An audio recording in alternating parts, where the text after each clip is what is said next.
Let's talk about the second companion measure, which is quite simply just cost.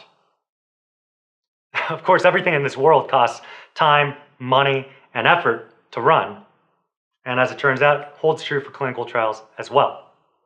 Now, one big pitfall that we've noticed in the industry is a tendency sometimes to analyze cost as big buckets. So instead of looking at cost per visit, let's say, people just tend to look at total spend and assume that that has facilitated each step efficiently of our recruitment funnel. And I think that's a pretty big mistake. Here's why. When you look at cost at each step, and when you really interrogate the cost of every unit of each step, so the cost that we spent to get a lead, the cost that we spent to complete a pre-screener, looking at costs at that micro level on a day-to-day basis allows us real good transparency into just where some potential inefficiency might lie and how we could free up our own resources to reallocate into the important work of the research and less so into this work of recruiting. So let's talk about how we think about costs at each step and some nuances that we've discovered along the way. Now, at the very top is quite simple. It's just the total spend that you've used to spread your message over the number of impressions that you've won, the number of eyeballs and ears that you've won by spreading your message. You're going to want to, of course, include in impressions all the digital advertising that you've done and all the vendor estimations of impressions that were provided to you before you bought your more traditional media like newspapers and billboards. Make sure that's holistic. One common mistake that I see in the industry and across any advertising really is a tendency to overemphasize and over-index on cost per impression. And by diving to the bottom, by going as low as you possibly can on that cost per impression, what you're actually doing is setting yourself up for costlier mistakes down the line.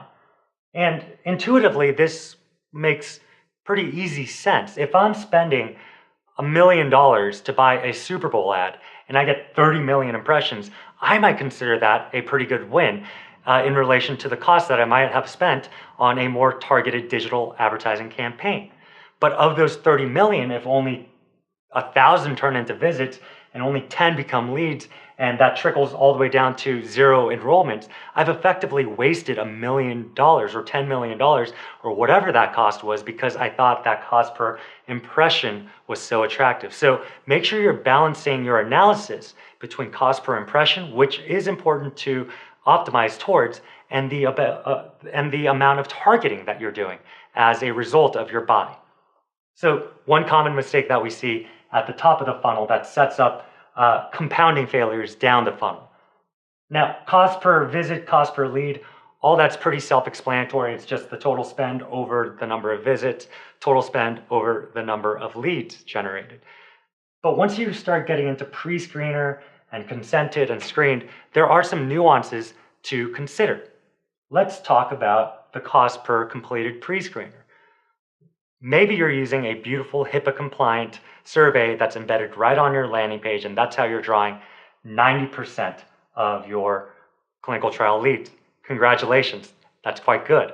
However, if the remaining 10% require a lot of your coordinator's efforts to call, set up calls with emails and text messages, and then a 15-minute call to begin the pre-screener and another 15-minute call to ensure that the pre-screener has been all the way completed, that is human cost that you're incurring. So you're going to want to measure that as closely as you possibly can to ensure that you're getting a holistic view of what it's actually costing you to run that pre-screener. You might find that your coordinator's time is better spent doing actual research versus facilitating, setting up, and running phone calls to complete a pre-screener. Now, same thing holds for consent and screened as well. Some consent steps are quite simple. All a patient has to do is mark on an electronic form, yes, I consent. Others can be a lot more involved. Some even require in-person visits. And of course, we know that screening isn't necessarily as simple as just one step of screening. Screening could be 3 separate events with 2 in-person visits and 1 phone call and an MRI machine or a CAT scan or what have you. So make sure that you're trying to capture as much of that cost as possible as you run your analysis. It's going to help uncover any potential inefficiencies that you have, any potential allocations of your human talent that you could be better allocating to the important work of research.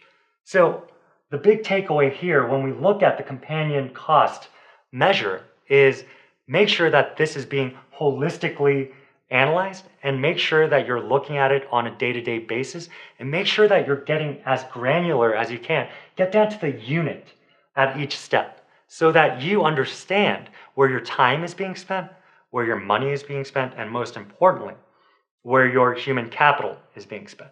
And I think that's going to uncover a lot of potential optimizations for your funnel.